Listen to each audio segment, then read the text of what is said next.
How is it possible that in one of the most popular travel destinations on Earth, prices of activities have changed 10 times in the last 9 months? Tourists over there are ripped off and made to pay for free activities, and caves where the ceiling is literally crumbling on your head are sold as luxury hotels.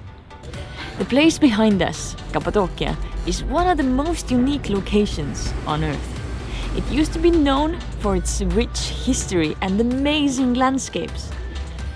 Yet in recent years, thanks to the spread of social media, it has become the place where to make good photos. Millions of tourists visit Cappadocia every year, and tens of millions have it in their bucket list just because of those pictures.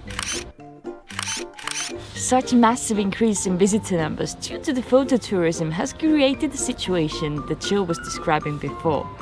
And the tour agencies have way too much power. The people are being scammed and ripped off. But do not get us wrong, Cappadocia is an incredible travel destination. And in this video we want to share with you our knowledge, how to save money in this place and avoid falling into the tourist traps, so that you could have the best time traveling in this unique and beautiful part of the world. Alrighty, first off, let's talk about the location of Cappadocia and how understanding this can either make or break your holiday. If you've ever seen Cappadocia on the map, you know that it's literally in the middle of nowhere.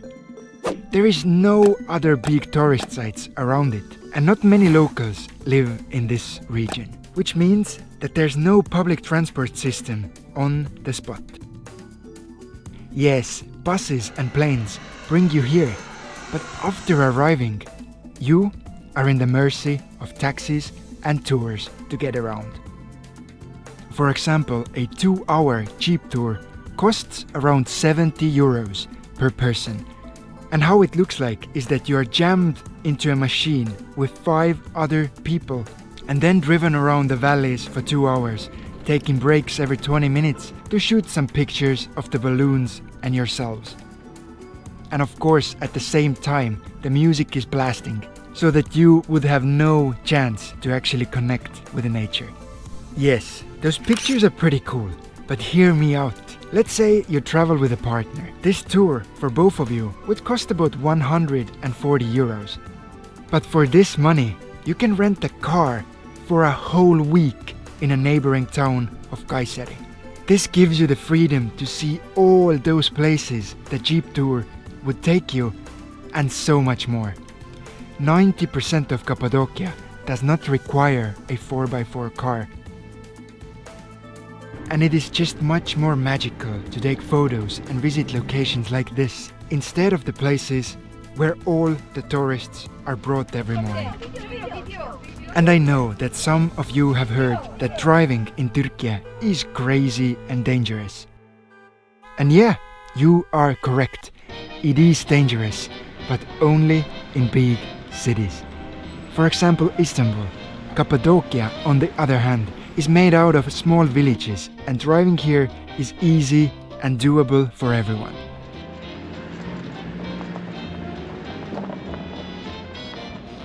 Okay, now that you know how to get around in Cappadocia, it gives you a huge advantage. With your own transport, you are totally free to see the whole area. So next up, let's talk about the activities most common for this region. I would say the most famous things go a little bit like this: ATV tours, jeep safaris, photo sessions with the balloons, horse riding, photo sessions with the horses, then of course 3 things called red, green and blue tour, and finally, of course, hot air balloons. As the balloons work on a little bit different logic than the other things, I will talk about them a bit further on in the video. But first, let's break down the other activities. So, the colored tours. They are pretty much bus tours, where tourists are taken to various locations, and most of them are free. For example, walks in the valleys: Pigeon Valley, Pink Valley, Love Valley, and so on. They all also include visiting smaller villages, which of course are free as well. Then, open-air museums. The museums actually cost money. They are wonderful, but the thing is that with a tour you have both limited time and space, because you have to do those things together with 30 other people. We ended up in Göreme Open Air Museum at the same time as a group was visiting it. And it kinda ruined the experience for us. It was hard to enjoy it, while so many people were taking pictures around us, and trying to fit to a small cave together with 15 other people just does not feel comfortable. And so that you know, on the other side of the road from the Open Air Museum, there are hundreds of caves and houses that are free to visit for everyone. It's quite a fun experience without anyone else around. And the same thing goes about other activities in those tours. For example, trying to make your own pot in Avanos. Instead of a tour, you can simply walk in one of the pottery shops, and for half the price you get their full attention while trying out this unique thing. Look what I made! About the other activities, you should know that photo sessions with beautiful dresses in the morning cost about 100 euros. And if you want horses running around you, it can cost you up to 250 euros. Which by Turkish standards could rent you a private photographer for a couple of days. So the companies really know how to make money. And when we talked to the locals who visited from few towns over, they said that most of those things they just can't afford themselves. YouTube'dan takip edeceğim. Actually, before we move on to the topic of food, accommodation and balloons, I would like to tell you a little bit more about the locals. So let me quickly run to a local restaurant and make a reservation 4 hours ahead so that we could eat. After, we talk about what are the people like who live here. As Cappadocia is such a touristic region, we did not really expect much from the interactions with locals. But once again, Turkish people surprised us. One of such encounters happened when we were getting water for our van. A local man quickly grabbed this green jar and disappeared. Before I could react, he had filled the jar with walnuts, told us that we are welcome here, and then disappeared. Even more surprising was the situation when we tried to buy 10 postcards for our amazing patrons.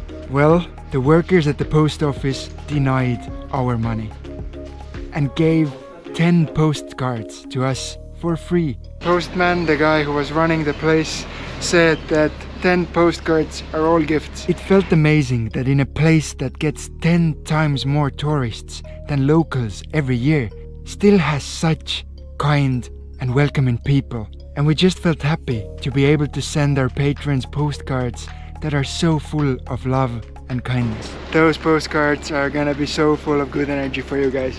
Now, back to the topic of food. Like most other things, food here is also 2 times more expensive compared to the rest of the country. Yet, if you leave the center areas, amazing places can still be found. Our favorite was House of Memories in Uchisaar. Why I had to go there 4 hours before was not to make a reservation for table, but to tell Bayram, the owner of the place, to start cooking our food. And quickly before we start eating, I just want to say thank you to Linda, because she's the one treating us to this lunch and we are super grateful. Bayram really made us feel like we belonged in his restaurant. And the pottery kebab that cooks for more than 3 hours on open fire is probably the best food I have tried in Turkey ever.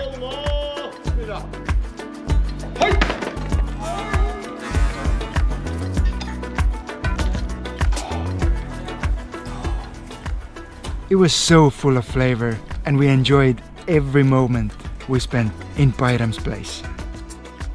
And it's cooked for so long that it just crumbles in your mouth. Okay, next up, accommodation.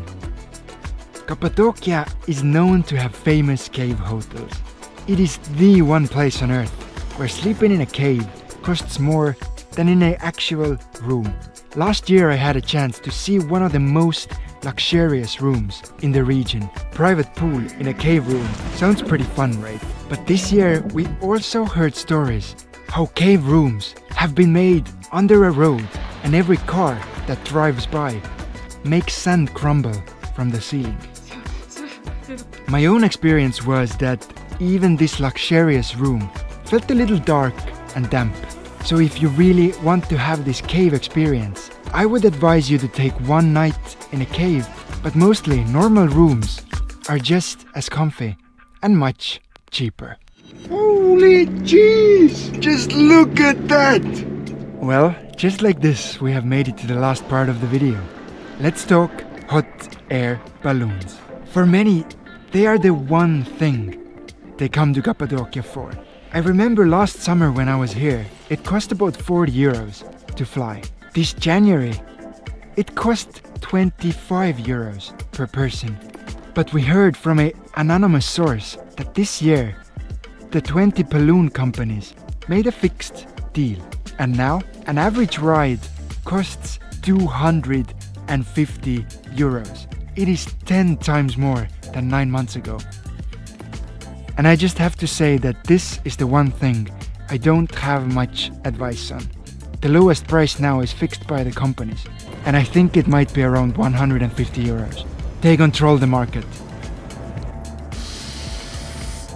It is sad to see that almost no local Turkish person can afford to go on such iconic experience, and it is just the same for us. It is not in our budget to pay 500 euros for 1 hour in a basket with 16 other people. I can tell you though, that if you want pictures with the balloons, then you do not have to pay for this. Best pictures you can get from the ground, while being in the right place at the right time. But is it worth hundreds of euros for the flight? I really don't know. Well, and this is Cappadocia for you, my friends. Although on the first look, it might seem like an incredibly expensive location where every movement costs money. But if you know where to look and what to do, it doesn't have to be that way. Because in the end, it's an amazing place with pink sunsets, empty valleys, and beautiful encounters with the locals. Friends, as you just saw, visiting Cappadocia doesn't have to be expensive. It's a magical place in the world and an incredible tourist location. We truly hope that you learned something new from this video and that it will help you avoid the tourist traps while visiting this incredible part of Turkey. As Cappadocia is such a unique place, we decided that one video is not gonna be enough. And so next week, we're gonna show you the whole story of how this turned into this. Also, we will try to answer questions like why does hundreds of balloons take flight here every morning, and why is there Christian cave churches in historically Islamic land? As Liisu said before, it will be the whole story of Cappadocia. But until then, you can go ahead and check out that playlist here. And we will see you next time. Bye. Bye!